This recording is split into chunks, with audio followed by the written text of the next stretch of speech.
वंचित बहुजन आघाडी आपली भूमिका उद्या जाहीर करणार. प्रकाश आंबेडकर पत्रकार परिषद घेत भूमिका स्पष्ट करणार. आज सायंकाळी वंचित बहुजन आघाडीची राज्य कार्यकारिणी बैठक. लोकसभा निवडणुकीचा अंतिम निर्णय आजच्या बैठकीत घेतला जाईल. बैठकीत घेतला गेलेला अंतिम निर्णय उद्या पत्रकार परिषदेत मांडण्यात येणार आहे. आघाडीबाबत आमच्या शेवटच्या क्षणापर्यंत प्रयत्न असणार आहे. पहिल्या टप्प्यातील फॉर्म भरण्याच्या शेवटच्या दिवसापर्यंत हा प्रयत्न केला जाणार आहे. उद्या पूर्व विदर्भातील फॉर्म भरायचा अंतिम दिवस आहे. आज रात्रीपर्यंत प्रयत्न करू, अन्यथा वंचितच्या बैठकीत अंतिम निर्णय घेतला जाईल व तो उद्या जाहीर करू.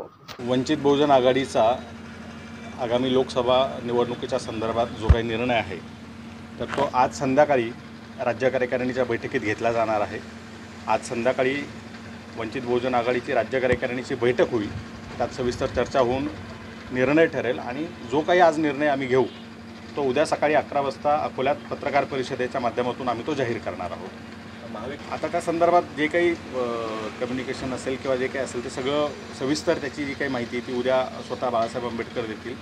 महाविकास आघाडीसोबत काय बोलणं झालं आहे, काय होतं आहे किंवा काय ठरलं, आज संध्याकाळपर्यंत काही घडामोडी ज्या काही घडत आहेत त्यावरती चर्चा करून निर्णय घेतला जाईल राज्य कार्यकारिणीकडनं आणि तो निर्णय उद्या बाळासाहेब जाहीर करतील. परतीचे दूर पूर्णतः कापले गेले नाही, डायलॉग सुरू आहे का? ते उद्याच कळेल. आता पत्रकार परिषद आजची होती ते उद्यावर ढकलली आहे का? नाही, असं नाही आहे.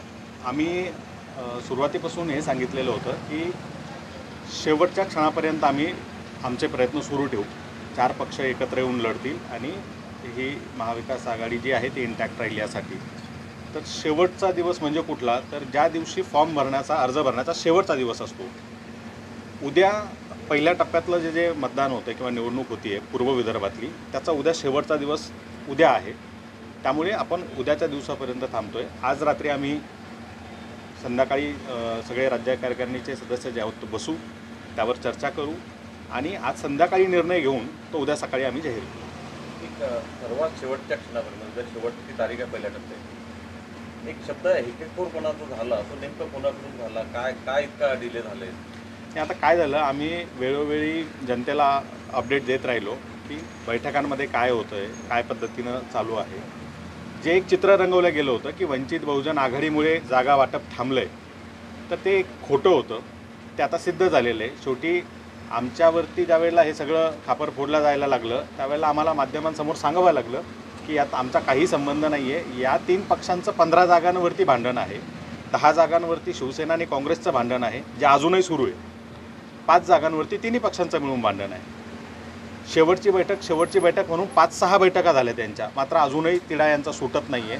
काल मातोश्रीवरती बैठक झाली, अजूनही तुम्ही बघताय बातम्यांमध्ये, तुम्ही स्वतः सांगताय की अजून यांचा निर्णय झालेला नाही आहे. त्यामुळे आता जनतेला कळालं आहे की हे लांबण्यामध्ये वंचित बहुजन आघाडीचा काहीही रोल नव्हता.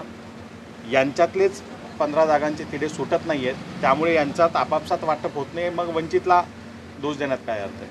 आणि बाकी आता ज्या काही गोष्टी असतील त्या घडून गेलेल्या आहेत. आजचा दिवस आहे, संध्याकाळपर्यंत काही घडामोडी ज्या काही घडतील आम्ही बसून त्यावर सगळी चर्चा करू, फायनल निर्णय घेऊ, पक्ष म्हणून तो निर्णय घेऊ आणि उद्या पक्षाचा जो काही अधिकृत निर्णय असेल तो राष्ट्रीय अध्यक्ष बाळासाहेब आंबेडकर हे जाहीर करतील.